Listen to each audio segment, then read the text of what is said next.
Hello guys, and welcome to another tea talk, and that is a response to the book art Misty, who if you don't subscribe to her, definitely do, because over my time on this channel I'm sure I'll be making a lot of video responses. She did a kind of topic called Desert Island Books, where she set out some guidelines for what books you would take to a desert island, and I'm going to tell you what mine are right now. Number one is a book that you have read before and would like to reread, and I was very torn on this. I've read a lot of good books in my life, but I've definitely decided between two. She took some liberties, I'm gonna take some liberties, and they are Paper Towns by John Green and Into the Wild by John Krakauer. They're two of my favorite books, which I'm gonna be doing a favorite books video I think when I get home because I'll have all my books on hand.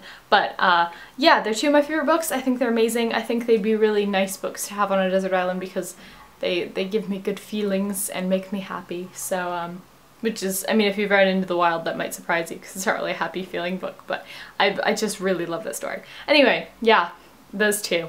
Number two, a book you have never read before and would really like to read. Now, there are so many books, and I feel like if I was sitting on a desert island, I'd just be sitting there wishing I'd read all of this list of books I have in my head, things I need to read eventually. But I've kind of narrowed it down a tiny bit, I think. It would be a toss-up between a few. Insurgent by Veronica Roth, though I've heard that's not very good and I'd probably want the third installment.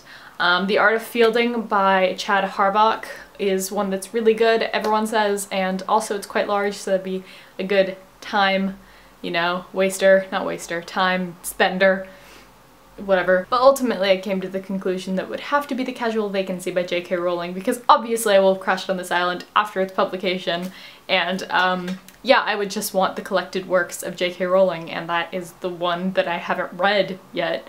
So yeah, I'd want that. Speaking of which, number three is a childhood book you would want on the island, and I would definitely choose Harry Potter. A bind-up of Harry Potter by J.K. Rowling, the entire series. I know that doesn't exist, and probably never will because it would be like this big, but that's what I'm going with and I'm sticking with it. Number four is a series that you would like to have, and I have chosen Game of Thrones, or the Song of Ice and Fire series by George R.R. Martin, and the reason for this is that it's something I've wanted to read forever, and it's also freaking huge, so that would definitely fill my sad, lonely hours of being trapped on a desert island.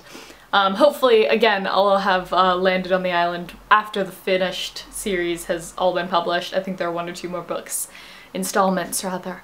So, yeah, I'd want that. And the final book is a random selection, and I have chosen all of J.R.R. Tolkien's work. I mean, specifically I would go for the Lord of the Rings trilogy as well as The Hobbit. I think bind-ups come of the trilogy. I'm not sure if The Hobbit is normally included in bind-ups. I don't think it is. I collect editions of The Hobbit and I've never seen that. But I would want all of J.R.R. Tolkien's work because I haven't actually read everything of his, and I'd really like to, if given endless time on a desert island. That is what I would like to do. I have recorded this video too fast and my tea is still hot. So, not overly successful. These tea talks aren't as successful as I might have imagined in regards to tea drinking, but it's a catchy name. So, feel free to let me know what you would pick for each category, as well as make a video response to the book art Misty. I will link her channel down below. She is fabulous. And I'll see you guys next time. Bye! Ow, I hit my teeth with the mug in my enthusiasm to say goodbye.